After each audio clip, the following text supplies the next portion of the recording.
on est dans deux politiques très différentes. Dans le cas européen, on a choisi de lutter contre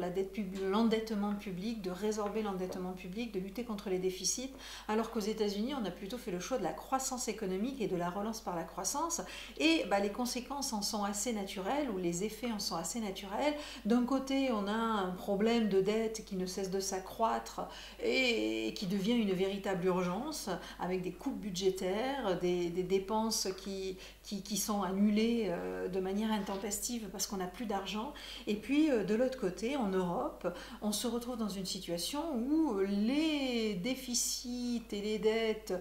on ne peut pas dire qu'ils soient complètement sous contrôle, mais en tout cas ont cessé d'augmenter, ou ont ralenti dans certains pays le rythme de leur augmentation, mais la croissance ne repart pas, et voire la croissance est même nulle et très très très très faible pour la plupart des pays européens, y compris pour l'Allemagne depuis la fin 2012.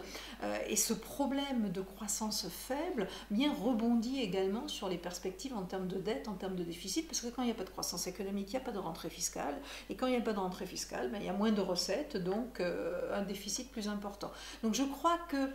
dans les deux cas, on a absolument, on se retrouve véritablement face à une impasse en termes de politique économique, avec la nécessité de trouver de nouveaux instruments.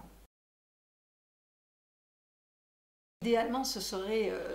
les deux, c'est-à-dire parvenir à relancer la croissance tout en maîtrisant le déficit public. Alors il est évident que l'argument de ceux qui sont pour la relance est de dire que le jour où on aura de la croissance économique, le déficit public et la dette publique réduiront automatiquement, toujours par le même phénomène d'augmentation des rentrées fiscales et de diminution des dépenses. Par exemple, quand il y a de la croissance économique, il y a moins de chômage, donc il y a moins de dépenses pour distribuer des allocations aux chômeurs, et le déficit se réduit. Sauf que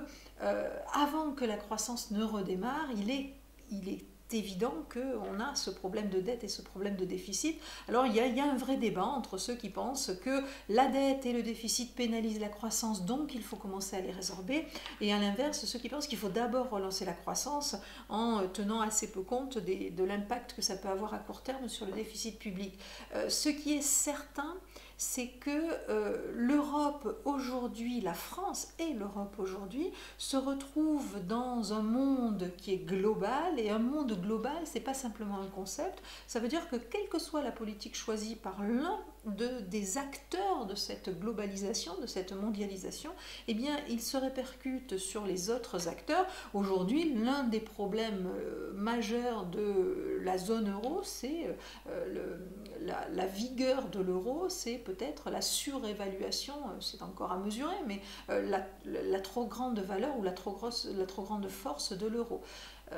Donc, il est probable qu'en fait la solution ne soit ni la relance ni l'austérité, mais des politiques économiques qui soient concertées entre les partenaires. Or, on est plutôt aujourd'hui dans une compétition en termes de politique économique que dans une coopération, et c'est probablement l'un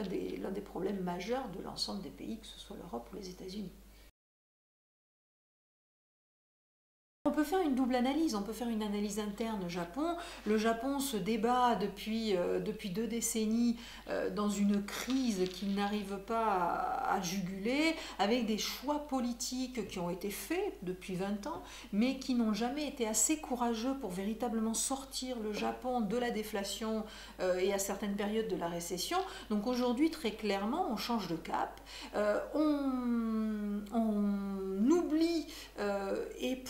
c'est l'un des premiers pays qui renonce à lutter contre l'inflation, ou en tout cas qui accepte la perspective d'un peu d'inflation pour relancer la croissance économique. Donc ça, c'est assez nouveau, c'est assez intéressant, et c'est probablement très courageux de la part des autorités japonaises, et ça pourrait avoir enfin un effet très net sur la situation économique au Japon. Deuxième angle de vue, c'est la vision globale et la vision internationale. Il est évident que c'est une politique qui est extrêmement agressive, c'est une politique qui va faire baisser le yen.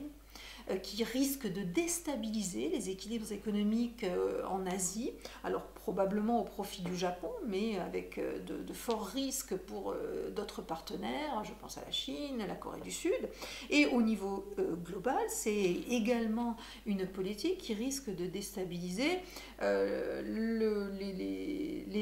l'équilibre économique, ou en tout cas la situation économique, que ce soit en Europe, voire peut-être aux États-Unis. Donc c'est une politique qui est offensive, avec les effets pervers que ça peut avoir sur les partenaires dans un monde qui est aujourd'hui global et où toute politique menée à un endroit de la planète a des conséquences sur le reste du monde.